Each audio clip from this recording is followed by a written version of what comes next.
सच्चिदानंद रूपाय विश्वोत्पत्त्यादि Hathaway तापत्रय विनाशाय श्री कृष्णाय वयं नमः। अखंड मंडलाकारं व्याप्तं येन चराचरं तत्पदं दर्शितं येन तस्मै श्री गुरुवे नमः। अवधूत गीता का श्लोक नंबर 35 हम लोगों ने कल सुना। जिस चेतन व्यापक आत्मा में नासिका के अग्र में दृष्टि का निरोध करना नहीं, माने ये जितनी भी क्रियाएं हैं सब स्थूल देह से संबंधित है। कुछ क्रियाएं सूक्ष्म देह से संबंधित है, कुछ कारण देह से संबंधित है, लेकिन वो जो आत्म तत्व वो तो सबके ऊपर है। वहाँ ये बाह्य क्रियाओं का कोई भी मतलब नहीं, वहाँ केवल जागृति और बोध का मतलब है। जागृत बोध, आप जागृत रहे तो बोध होगा, जागृत नहीं रहेंगे तो बोध नहीं होगा। और ये सब क्रियाएं जागृत होने के लिए, और जब तक आप लाख सारी क्रियाएं करो, जब तक अहंता और ममता और लाभता माने लोभ, ये तीन वृत्तियां नहीं हटती, अहंता ममता और लोभ,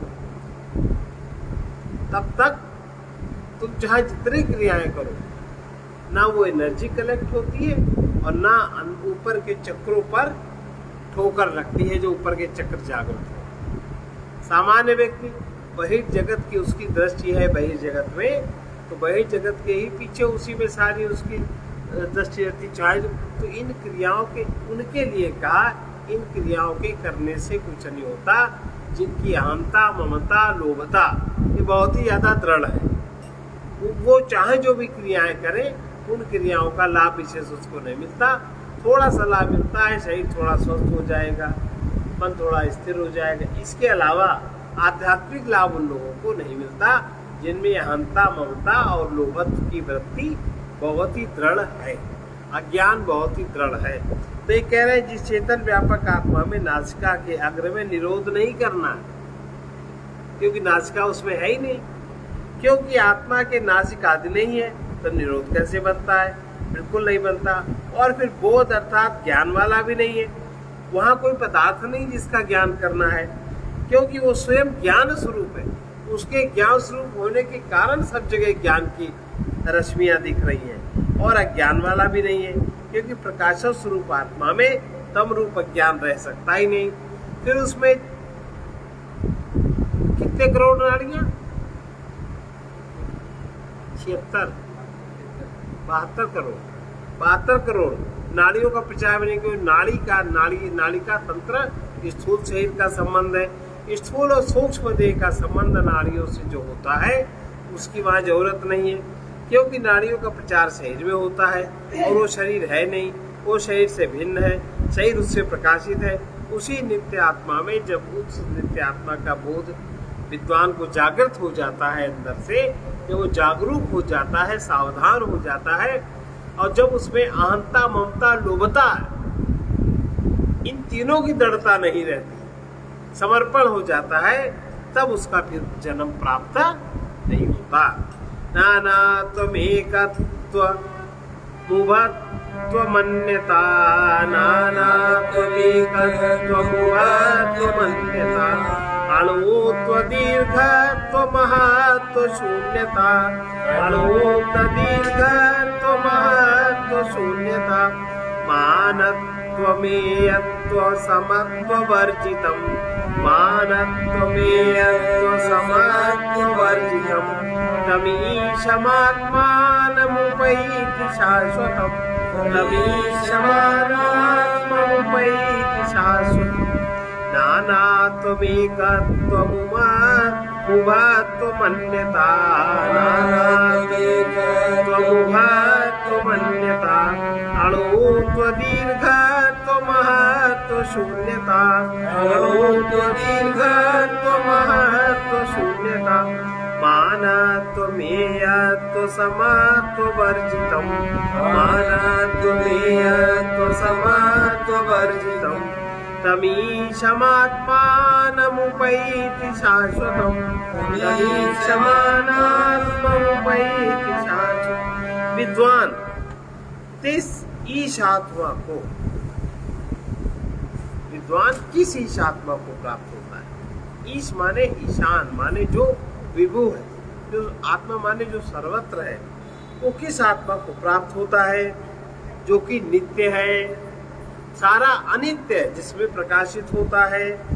और नानात्व एकत्व उभयत्व के भेद से, वो नानात्व से माने अलग अलग नहीं है, एकत्व माने एक भी नहीं है, उभयत्व माने तटस्थ भी नहीं है, ये इसमें भेद नहीं है। अणु दीर्घ और महत्व से भी शून्यता से रहित है। ये सारे प्रकृति की संख्याएं हैं।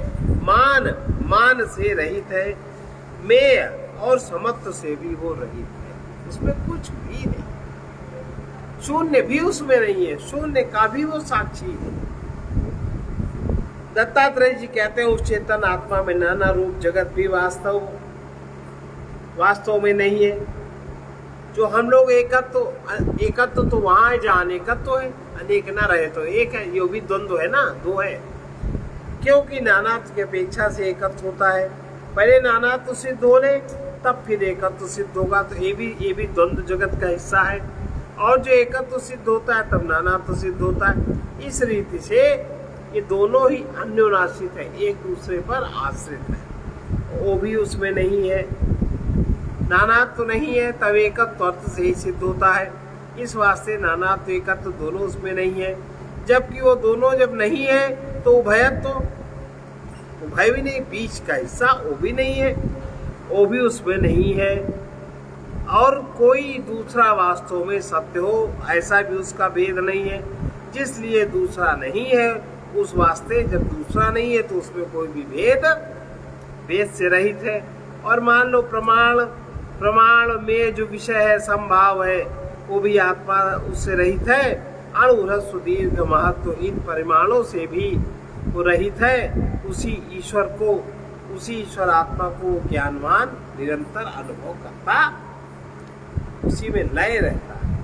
वो उसका जो अहंकार है वो उसी में लय रहता है। बाकी प्रकृति का जो काम है वो सब होता है।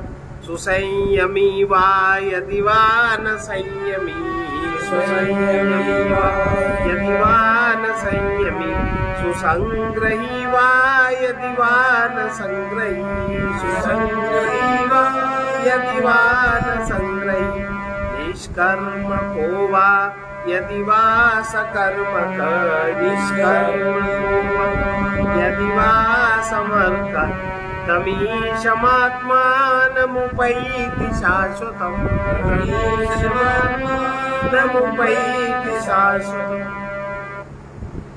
ज्ञानवान सुष्ठु संयम माने निश्चित संयम वाला हो, या वो संयम वाला न हो। वो संयम करे जो ज्ञानी हो। एक तो उसका शरीर, उसका सारा तंत्र का तंत्र उसी प्रकार से चल, भाई अंदर के जब आपके सारे छिद्र खुले हैं, जब आपकी गति मूलाधार से सहस्त्रार के बराबर हो रही है, तब तो सब मामला सीधे ही चलेगा। तब कहीं टकराव तो है नहीं, सीधे से ऊपर से शक्ति गिरी और नीचे घूमी और सीधे आपका सर्कल बनेगा, अंडाकार सर्कल बनेगा, है ना। ये तो तब है दिक्कत, संयम करो कि संयम न करो, जब कहीं न कहीं छिद्र नहीं है, बंद है, केवल ऊपर की एनर्जी नीचे गिरी, नीचे तुमने बाहर नाली में बहा दी, उत्तेजना हुई नाली में बहा दी। कहीं काम की उत्तेजना, कहीं क्रोध की उत्तेजना, कहीं लोभ की उत्तेजना, कहीं अभिमान की उत्तेजना, जितनी भी एनर्जी रहती है, कहीं स्थूल कहीं सूक्ष्म, कहीं कारण वाली, चिंतन में सब बाहर रह जाती है। तो एक है ऊपर से गिरी और नीचे बाहर बह गई। आप में ऊपर घूमते नहीं शरीर में, जब शरीर में घूमेगी नहीं तो एक ही पक्ष प्रबल होगा, आप भीतर का कुछ जान ही नहीं पाएंगे। वो तो तब होगा कि जब ऐसे आवे और ऐसे चढ़े, आवे उस कुंड में गिरे ऊपर से और फिर कुंड से फिर ऊपर चढ़े। तो ये जब सर्कल बन जाता है तभी किसी को ज्ञान प्राप्त होता है, तभी कोई बोध वाला होता है। तो जो ऐसा बोध वाला है, इस तरह का शरीर की स्थिति जिसकी हो गई, बोध हो गया तो उसकी स्थिति ऐसी हो जाएगी। वो व्यक्ति वो ज्ञानवान सुष्ठु संयम वाला हो, नियंत्रित संयम वाला हो अथवा संयम वाला ना हो, उसको दोनों की जरूरत नहीं रहती। अथवा सुष्ठु संग्रह करने वाला हो अथवा संग्रह करने वाला न हो, परिग्रही हो अथवा वो अपरिग्रही हो। अथवा वो अनेक प्रकार के कर्म करे, अथवा वो कर्म के सहित हो या कर्म के रहित हो, कर्म करे अथवा न करे, उसी ईश्वर नित्य आत्मा को ज्ञानी, वो ज्ञानी है। निरंतर उसका करने का जो करने का अहंकार है वो सब स्थूल देह से संबंधित है। वो क्रियाएं वो करे कि न करे, वो निरंतर ज्ञानी आत्मा को प्राप्त रहता ही है। दत्तात्रेय जी कहते हैं ज्ञानवान इंद्रियों का संयम करने वाला हो अथवा इंद्रियों को संयम ना करने वाला हो। संयम आप कब करते हो? जब इंद्रिया शक्ति बाहर होती है, जब आपको लगता है हमारी शक्ति बहुत बड़ी, जब उसकी वही नहीं रही है, उसके सर्किल का एक औरा बन रहा है, एक निश्चित औरा बन रहा है, अब उसको अंतर शक्ति की जरूरत नहीं है, ऑलरेडी उसकी वो क्रिया होगा। अच्छा बताओ, दवाई कब खाओगे? जब बुखार हो। अब बुखार कब होगा? जब अंदर कोई विकार होगा। और विकार कब होगा? जब आप ऐसे असंयमी होंगे। तो जब आप असंयमी नहीं है, कोई विकार नहीं है, तो बुखार नहीं है, तो दवाई की जरूरत नहीं है।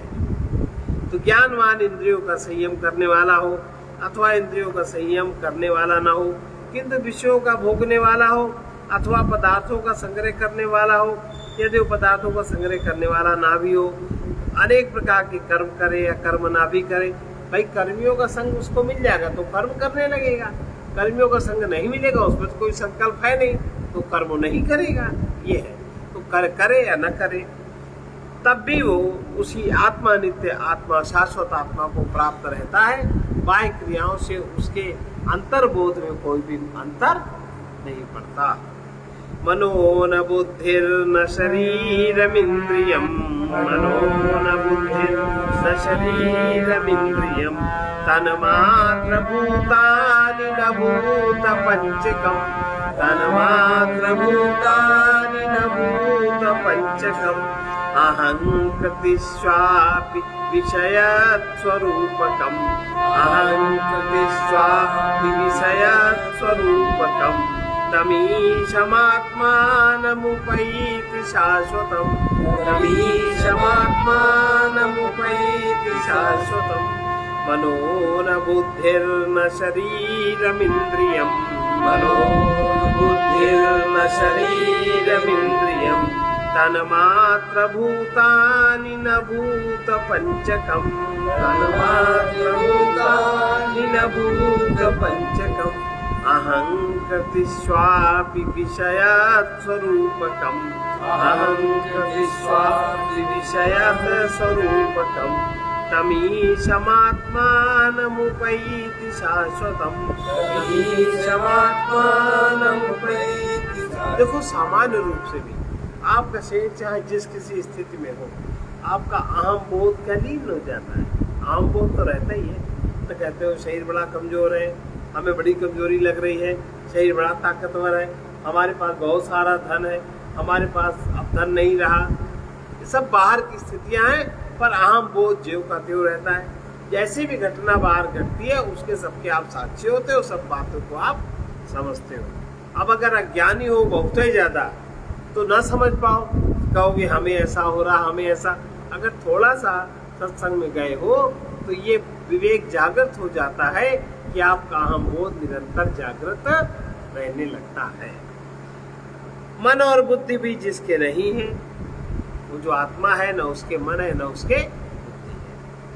और शरीर तथा इंद्रियां भी जिसके नहीं है, पंच तन्मात्रा रूपी भूत भी, पृथ्वी आदि महाभूत भी जिसमें नहीं है, अहंकार भी निश्चय करके जिसमें नहीं है, और आकाश के तुल्य अहंकार भी निश्चय करके जिसके नहीं है, अहंकार भी उसके नहीं रहता, अहंकार की वृत्ति भी समाप्त हो जाती है। आकाश के तुल्य जो अपने को व्यापक रूप वाला जानता है, उस नित्य ईश्वर आत्मा को विद्वान प्राप्त हो जाता है, या निरंतर प्राप्त रहता है, निरंतर वो उसी के बोध में जागृत रहता है।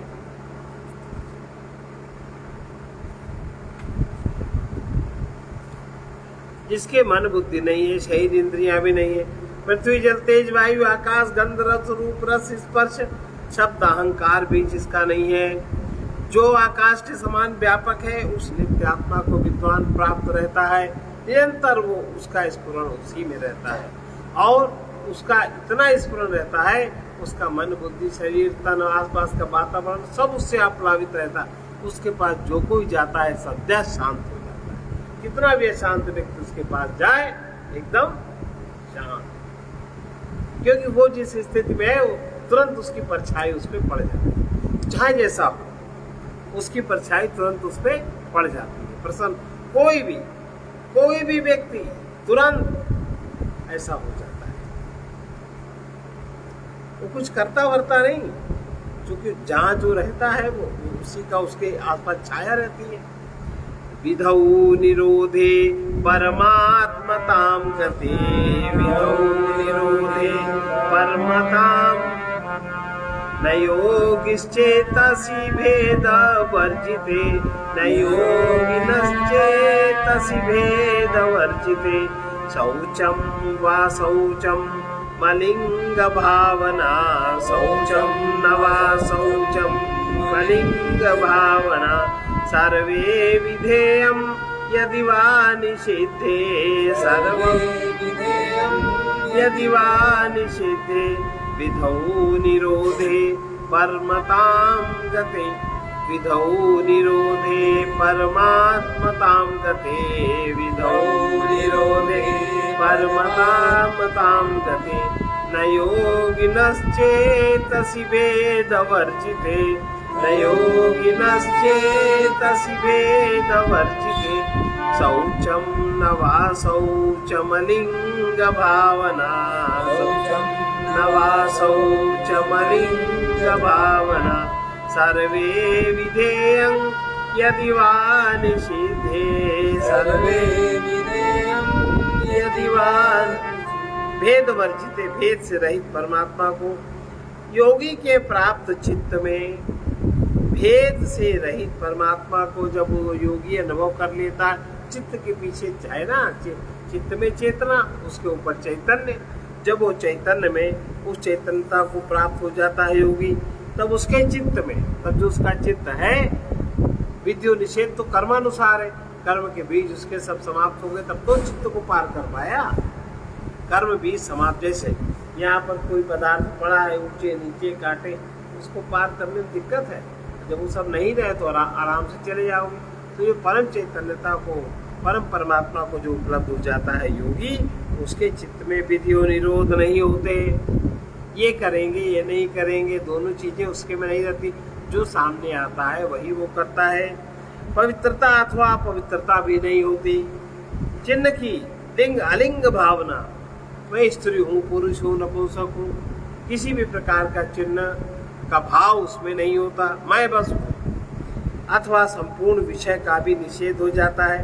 दत्तात्रेय जी कहते हैं, जिस ज्ञानवान योगियों का चित्त भेद से रहित परमात्मा के स्वरूप में लीन हो गया है, उनके वास्ते विधि और निषेध नहीं होता। पवित्रता अपवित्रता भी उनके लिए नहीं है, और उसका कोई विशेष चिन्ह नहीं होता। उनको स्त्री पुरुष है ऐसे चिन्ह करके वो कोई व्यवहार नहीं करते। वो केवल परमात्मा और जीव के हिसाब से व्यवहार करते हैं। अथवा कर्मियों के लिए जिन विधि विधानों का योग है, उस विधि विधानों का योग उस योगी के लिए नहीं होता। जो परम चैतन्य को प्राप्त हो गया है वो उसी में लीन रहता है। फिर जैसा जो सामने उसके शरीर के सामने जो भी घटित होता है वो उसके अनुसार बरतता है। ऐसा मनोवचो यत्र न शक्तिमीरितुं, मनोवचो यत्र न शक्तिमीरितुं, नूनं कथं तत्र गुरूपदेशता, नूनं कथं तत्र गुरूपदेशता। इमां कथामुक्तवतो गुरुस्त, इमां कथामुक्तवतो गुरुस्त। यद्यत्तस्य तत्त्वम् इसमं प्रकाशते, यत्तस्य तत्त्वम् इसमं प्रकाशते।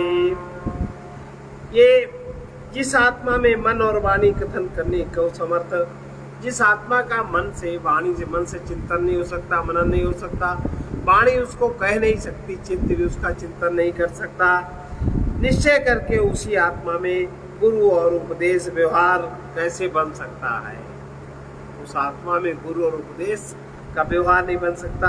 इस कथा को कथन करने वाले उस आत्मा से जुड़े हुए गुरु को निश्चय करके सम एक रस आत्म तत्व ही उस गुरु में प्रकाशित रहता है, और वो जिनको उपदेश कर देते हैं उनमें वो आत्म तत्व अगर वो चाहते हैं तो उनमें भी वो प्रकाशित हो जाता है।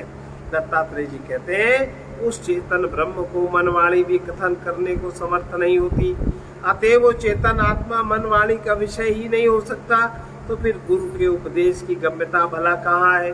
किंतु कहीं भी नहीं है। इस चेतन ब्रह्म की कथा को निरूपण करने वाला और इसी चेतन आत्मा से जुड़ा हुआ अगर कोई गुरु है तो गुरु को आत्म तत्व सम ही प्रकाशमान होता है, उसमें आत्म तत्व सम ही प्रकाशमान होता है, वो भगवान ही होता है।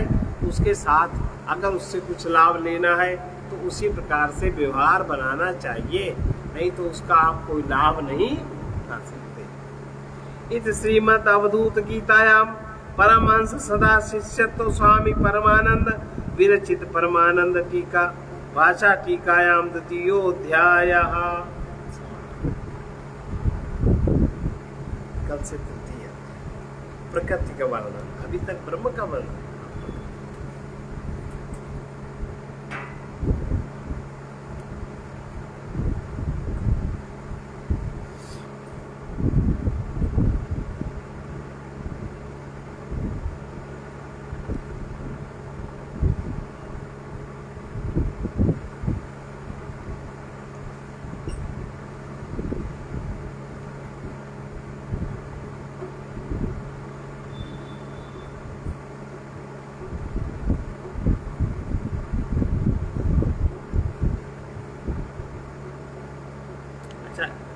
इस तरह का इसमें नहीं कोई गान है, उनमें है ना, इसमें नहीं, इसमें सब व्यवहारिक है।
विचार, वासना, संकल्प और अहंकार, चार चीजें।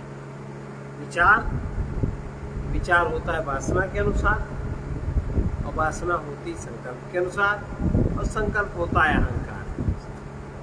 इसे विचार, चारों कोष की बातें हैं, विचार, वासना, संकल्प और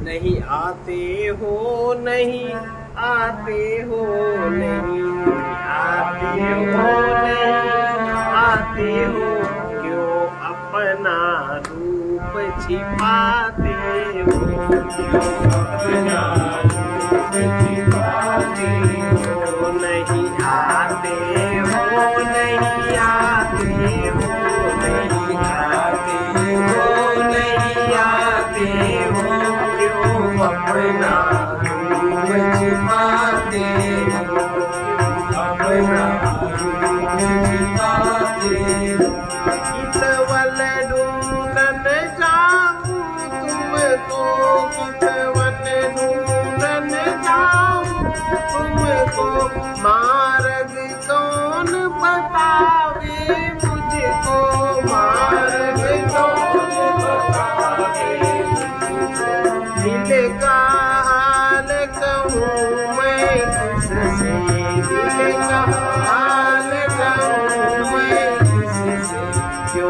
मुझको भटकाते हो, क्यों मुझको भटकाते हो, नहीं आते हो, नहीं आते हो, नहीं आते हो, नहीं आते हो, क्यों अपना रूप छिपाते हो, क्यों अपना रूप छिपाते हो। बिरे बाण लगाया दिल में, बिरे बाण लगाया दिल में, प्रेम फांस डारी मेरे गले में, प्रेम फांस डारी मेरे गले में, बैठी याद करूं पल पल में, बैठी याद करूं पल पल में, सूरत नहीं दिखाते हो, सूरत नहीं दिखाते हो, नहीं आते हो, नहीं आते हो, नहीं आते हो, नहीं आते हो, जो अपना रूप छिपाते हो, क्यों अपना रूप छिपाते हो।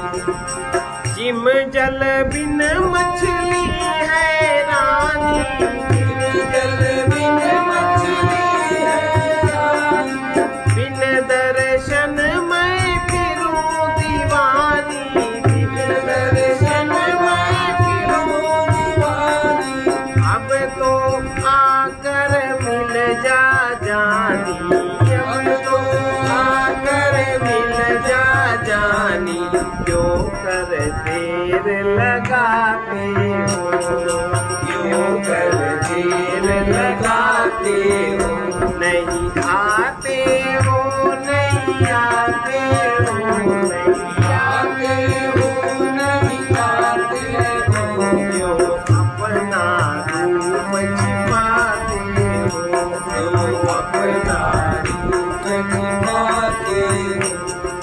कैसी मन में धरी मिठाई, कैसी मन में धरी मिठाई, दिल से मेरी याद भुलाई, दिल से मेरी याद भुलाई, ब्रह्मानंद सकल जग माई, ब्रह्मानंद सकल जग माई, दीन बंधु कहलाते हो, दीन बंधु कहलाते हो, नहीं आते हो, नहीं आते हो, नहीं आते हो, नहीं आते हो, जो अपना रूप छिपाते हो, अपना रूप छिपाते हो। यहाँ देखिए प्रेम विरह का भाव है।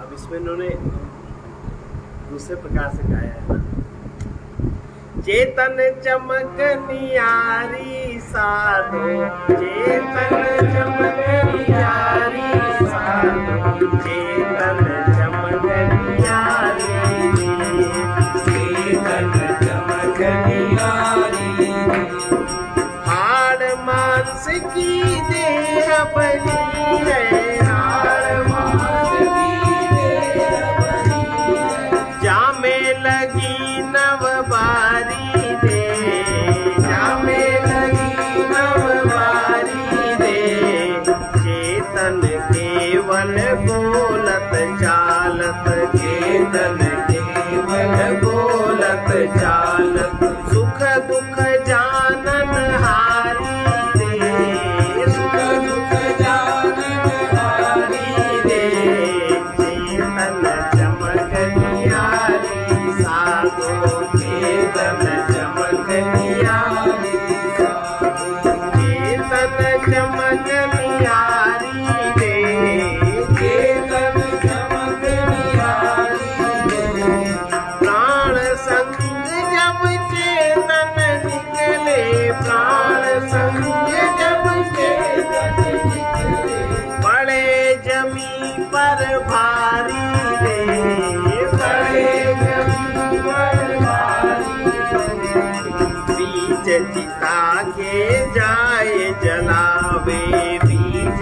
जागे जाए जलावे भूल जाए सुध सारी रे भूल जाए सुध सारी रे चेतन चमक न्यारी साधो चेतन चमक न्यारी साधो चेतन चमक न्यारी रे चेतन चमक न्यारी रे घट घट में चेतन का वासा घट घट में चेतन का देव धनुज नर नारी रे देव धनुज नर नारी रे पशु पक्षी बिरछन के माही पशु पक्षी बिरछन के माही व्यापक कहे सुखकारी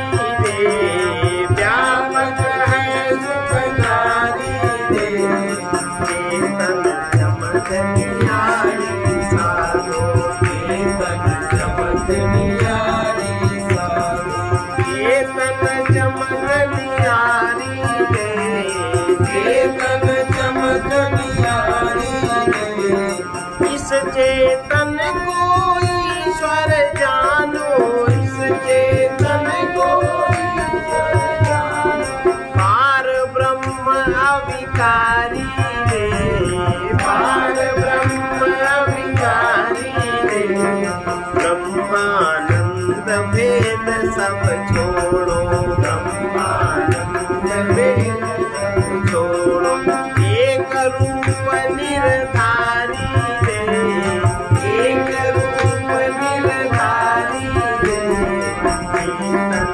चमक न्यारी साधो चेतन चमक न्यारी साधो चेतन चमक न्यारी रे चेतन चमक न्यारी रे चेतन चमक न्यारी साधो चेतन चमक न्यारी।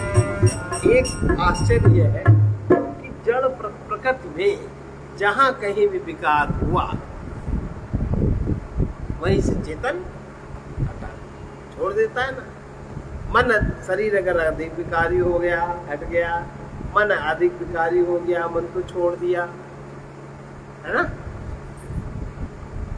लय नहीं करता। अगर बिल्कुल निर्विकारी है तो उसमें वो लय रहता है और निर्विकारी अगर नहीं है विकारी जो हो गया हटो जाओ चलो अपना काम करो। सर्वे भवन्तु सुखिनः सर्वे सन्तु निरामयाः सर्वे भद्राणि पश्यन्तु मा कश्चित् दुःखभाग् भवेत्। कृष्णाय वासुदेवाय हरे परमात्मने प्रणतक्लेशनाशाय गोविन्दाय नमो नमः।